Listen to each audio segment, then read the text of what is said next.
It is my pleasure to introduce Prime Minister Meles Zenawi to Columbia University to discuss the current global environment and its impact on Africa.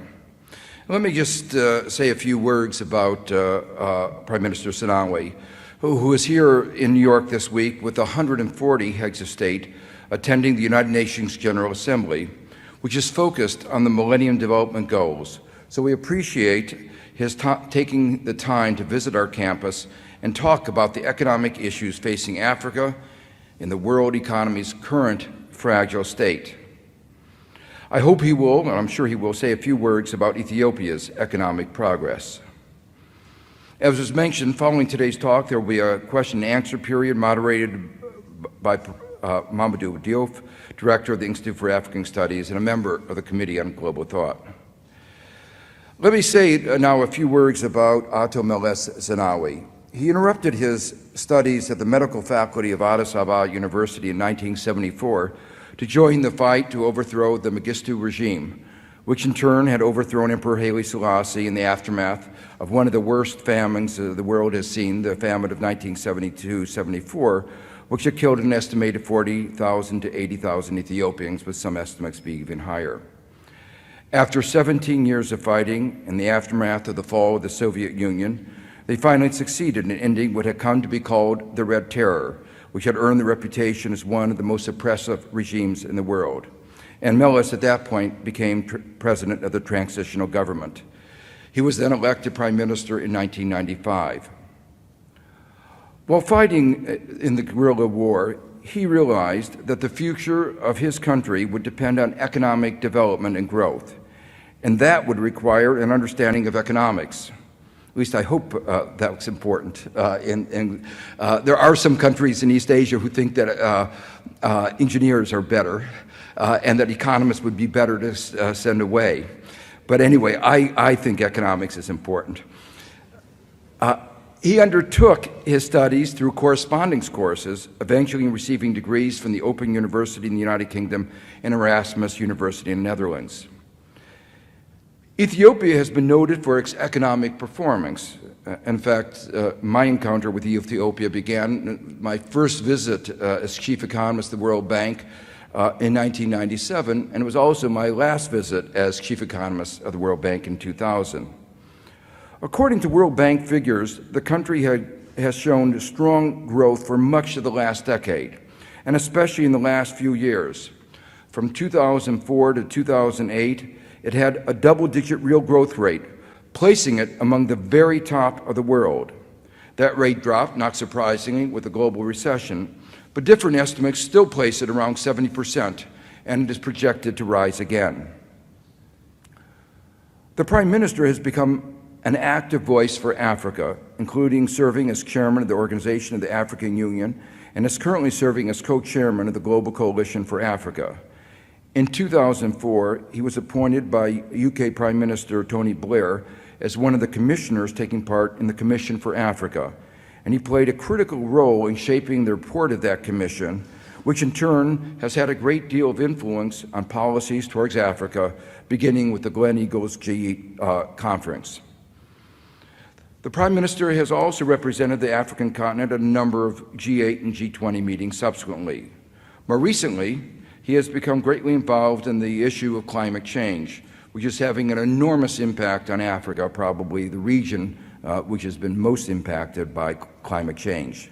He has become the African Union spokesperson on climate change, and he was asked by the Secretary General to serve as the co-chairman with UK Prime Minister Gordon Brown of the panel established after Copenhagen to follow up on the financing pledges made at Copenhagen to assist the developing countries deal with climate change. Today, the World Leaders Forum and the Committee on Global Thought thank you for participating in this academic dialogue with the Prime Minister of Ethiopia, and I look forward to your remarks. Thank you. Thank you, Joe, for that wonderful introduction. The last 3 decades, which could be described as the decades of the emergence and triumph of neoliberalism in key centers of global power, and hence throughout much of the world, have been very bad decades for Africa. They have for all intents and purposes, been lost decades. At the beginning of this period, Africa faced a huge debt burden and associated macroeconomic imbalances and low rates of economic growth due to weak management of the economy and unfavorable external circumstances. It was therefore forced to seek support from the international financial institutions, which had by then become key enforcers of the emerging neoliberal paradigm. Africa was asked to undergo fundamental neoliberal economic reforms in return for the support it sought from the international financial institutions. These reforms were sold as the ultimate salvation for its problems and were supposed to lead to sustained economic growth and transformation. The reforms could not and did not lead to salvation. On the contrary, the limited industrialization of the continent that had taken place since independence was reversed with no economic revival in sight. The emergence of neoliberalism at the end of the 70s thus generated a lost decade for Africa in the 80s. The end of the Cold War at the beginning of the 90s heralded the triumph of neoliberalism throughout the world. Indeed, the 90s was the decade not only of the triumph of the paradigm, but also of triumphalism of neoliberalism, exemplified by such theories as the end of history. The neoliberal political and economic order was defined as the ultimate destination of history towards which all societies will and must march. The decade-long failure of neoliberalism in Africa could not thus be blamed on the paradigm. Africans had to and were blamed for the failure of the paradigm, as they were alleged to have been less than enthusiastic in implementing it. They were told that their only option was to persevere and carry out even more thoroughgoing neoliberal reforms. They could see for themselves that neoliberalism was the only game in town, and they were reminded of that very fact every time they grumbled. This insanity of implementing the same failed neoliberal policies and expecting different outcomes resulted in another lost decade during the 90s. While Africa was mired in perpetual economic crisis and associated political malaise, punctuated by horrific and senseless violence, neoliberal globalization was making tremendous progress, with constantly changing centers of global growth. In the 80s, it was Germany and Japan who seemed to be unstoppable and were leading the pack. China, with its enormous human resources, was also entering a period of extraordinary growth and transformation and integrating with the global economy. In the 90s, the former communist bloc in East Asia, in East and Central Europe collapsed and was progressively opened up for business. China became a rising star of the global economy, while India was doing in the 90s what China had done in the 80s. While India and China were thus emerging as new centers of global economic growth, Japan and Germany lost steam and were mired in prolonged economic malaise. The US and the UK, at the heartlands of neoliberalism, came roaring back and were growing faster than the rest of the developed countries. It was towards the end of the roaring 90s, as Joe describes them, that the pretense of neoliberal reforms finally leading to sustained growth and transformation in Africa was finally and more or less explicitly abandoned. Africa was now more or less explicitly being managed as a lost case, as a continental ghetto on the margins of a fast globalizing world. The demand for the commodities it produced and which constituted the basis of its tenuous linkage with the global economy was limited and diminishing. Poverty in Africa was seen to be endemic. The new name of the game thus became not the transformation of Africa's poverty through neoliberal reform, through neoliberal or other reforms, but the management of its chronic poverty. The objective became to alleviate poverty in Africa and limit the damage of its poverty to itself and to the rest of the world. A new generation of externally driven poverty alleviation strategies thus mushroomed overnight throughout the continent. Alleviating the poverty and its consequences of the continental ghetto was the objective of the global aid business. People seem to have more or less given up on the productive incorporation of Africa to the global economy and appear to have spawned a whole industry to manage the consequences of its marginalization. The first decade of the 21st century represents a period of both continuity and change in Africa. For a third decade in a row, the failed neoliberal orthodoxy continued to be imposed on the continent with broadly similar results. At the same time, the emergence of new players in the global economy in general and the emergence of China in particular was beginning to have significant impact on Africa's economic prospect. The commodities that Africa produces were in far greater demand and were fetching the highest prices in many decades as a result of the emergence of these new players. This development was the main cause of the significantly higher growth rate in Africa at the beginning of this century. Investments in infrastructure, which had been more or less totally abandoned, together with the neoliberal reforms and Africa's marginalization from the global economy, were initiated again by the new global actors seeking Africa's commodities. The continental ghetto was beginning to strengthen its economic linkage with the rest of the world and the new centers of global growth in particular. As the emerging powers were either opposed to neoliberalism or reluctant to evangelize on its behalf, a new and different game came to town. The neoliberal game was still the dominant game in town, but it was no longer the only one. By the end of the decade, the biggest and the most profound crisis of neoliberalism had gripped the world. Neoliberalism, which had generated a 3 decades long crisis in Africa, which had resulted in various crises in Asia and Latin America in the 90s, now had come back home to roost. The US and the UK were in the grip of the deepest crisis since the Great Depression of the 30s. Given the role that the US economy plays in the world, the crisis is beginning to shake the fundamental structures of neoliberal globalization.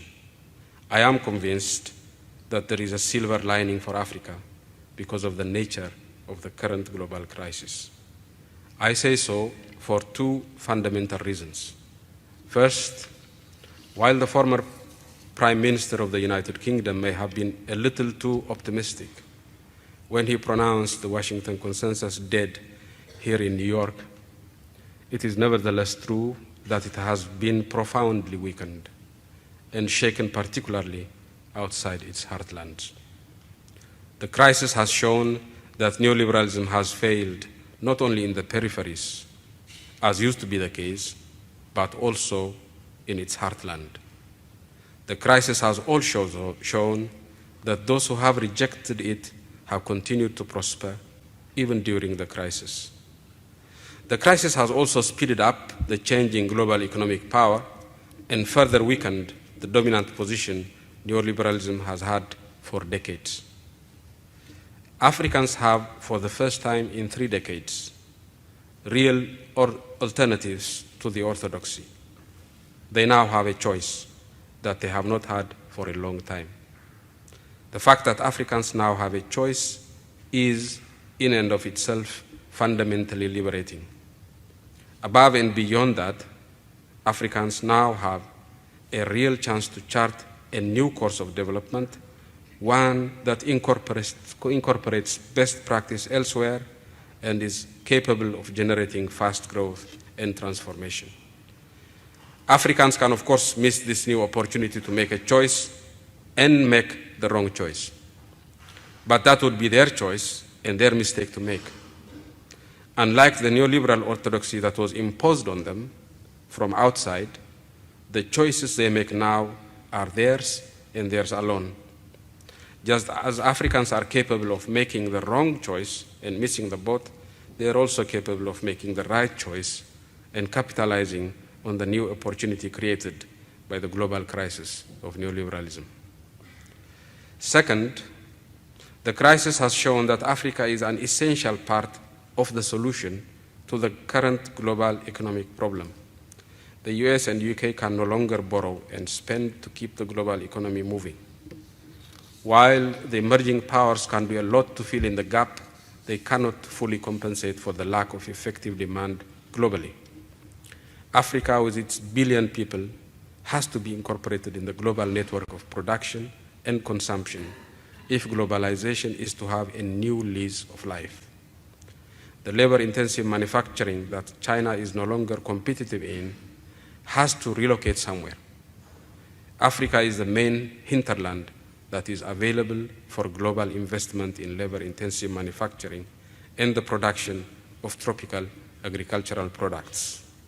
It is also a major supplier of the mineral wealth that is required to keep the global economy growing. The world cannot afford a continental ghetto anymore. While the need to incorporate Africa in the global network of production and consumption creates a new opportunity for Africa, it does not by any means guarantee success. The rest of the world may lack the foresight and leadership to effectively deal with the current prolonged economic crisis by, among other things, bringing 1 billion people in Africa to the global network. We Africans may fail to capitalize on the new opportunity that the current global conjuncture has created for us.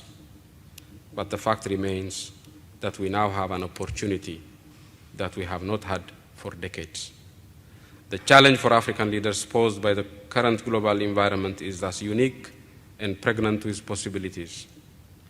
The challenge is to use the demise of neoliberalism as the only game in town, to change course and chart a path of inclusive growth and transformation. The challenge is to use the unique global environment to productively link Africa with the rest of the world and to forge a new and more inclusive globalization. While there is no guarantee that the current crop of African leaders will rise to the occasion, it is not preordained that they will fail. The fact that it is now up to us as Africans to choose, to make our own mistakes and learn from them is, however, of historic importance. 50 years after the independence of Africa, the current crisis may yet engender the second liberation of Africa. I thank you.